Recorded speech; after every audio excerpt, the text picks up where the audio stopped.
I'm going to read Psalm 41, Psalm 41. It says, the blessing and suffering of the godly. The blessing and suffering of the godly. From verse 1 to 13.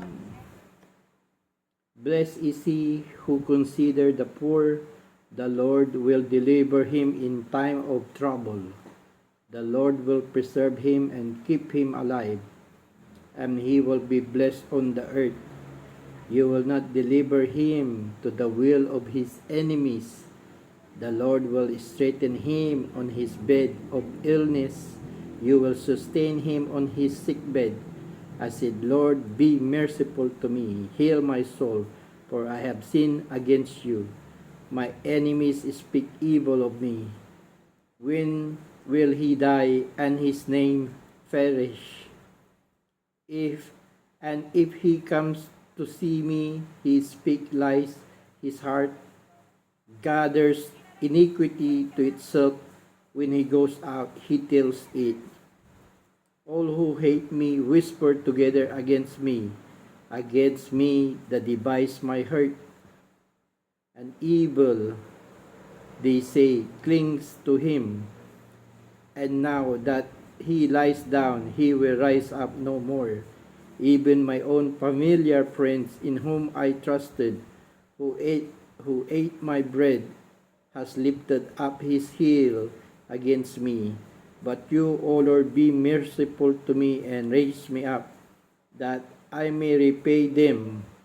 But by this I know that you are well pleased with me, because my enemy does not triumph over me.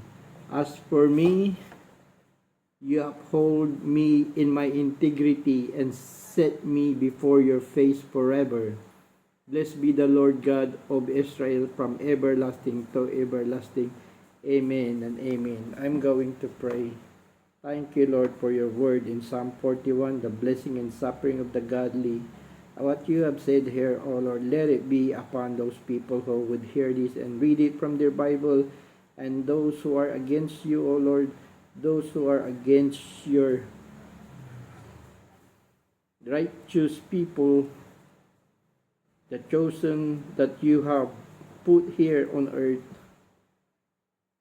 Bless them, Lord. And to those who do evil, enemies that speak evil, Lord, to your righteous one, Lord, it is you who judge. Let it be you, according to your word here in Psalm 41. Let it be upon them, Lord, and bless your people. Bless your people that follows your commandments, Father God. Thank you, Lord. Let it be all what you have said here. And if it's not enough in thinking and in saying, in explaining all of these, and even in saying in prayers, oh Lord, let it be you who would full and fill it, all the words that in our thought, in their thought, who would hear this and bless them, oh Lord. Those who are with you, and those are not against you, Lord. And those who are against you, let them be perish and punish, O Lord, according to your word that you have spoken. Thank you, Father God. In Jesus' name I pray. Thank you, Holy Spirit of God. In Jesus' name, amen and amen. Amen.